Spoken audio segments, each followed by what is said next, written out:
Welcome to Pause on Purpose. I'm Pastor Paul, and thank you so much for taking the time out and being a part of this teaching and this equipping time. It's leadership development.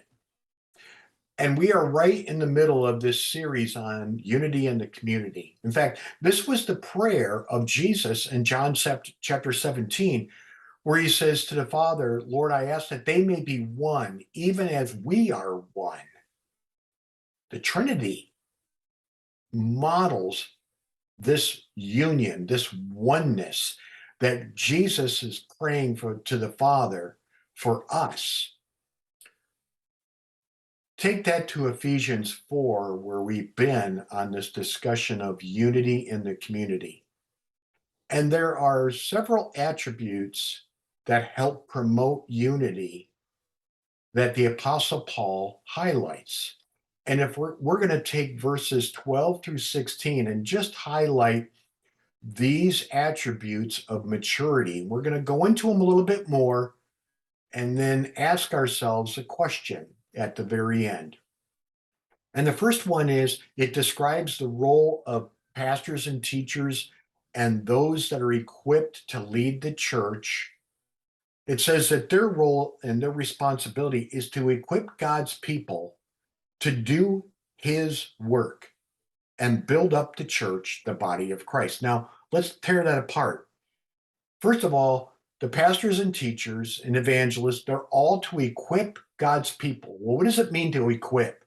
It means in the first century, it meant to either repair a fishing net that had been worn out and it was no longer efficient. It had holes in it. And the equipping process would mend the net to make it useful again. So that's one idea. Sometimes pastors and teachers have to mend the nets in people's lives.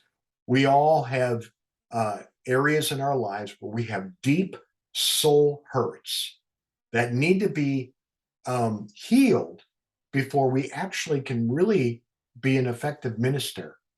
And this is somewhere that the church has been decent at, but we could also improve. And so it's up to the pastor and teacher to identify those soul hurts so that they can be healed.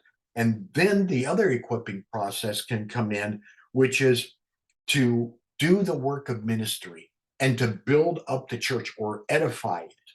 And this is where we help people identify their gifts and their abilities. We point them to areas of service and we encourage them with the tools they need to do that ministry. And this is where pastors and teachers really need to be effective, and they do a great job.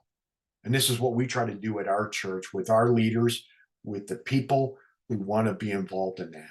Now, teachability is not only something that the teacher needs to have, because without being teachable, you have forsaken your role as a teacher, but also the people that are learning from the teacher, the pastor, the teacher.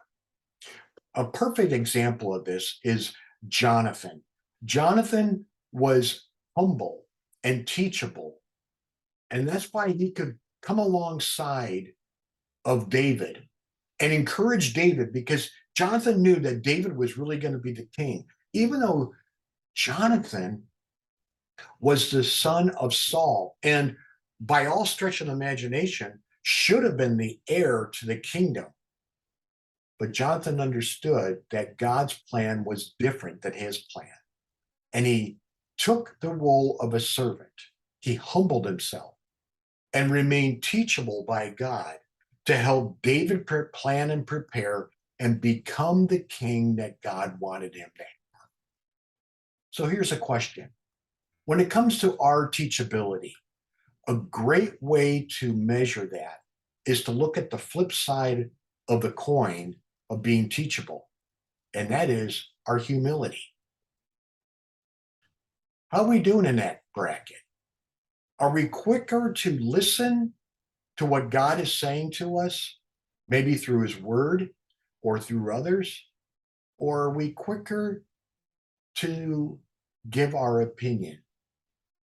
Are we fast on the draw when it comes to working with people, or do we slow down and listen to them and find out where their nets need to be mended, and we can come alongside of them and help them and encourage them and build them up?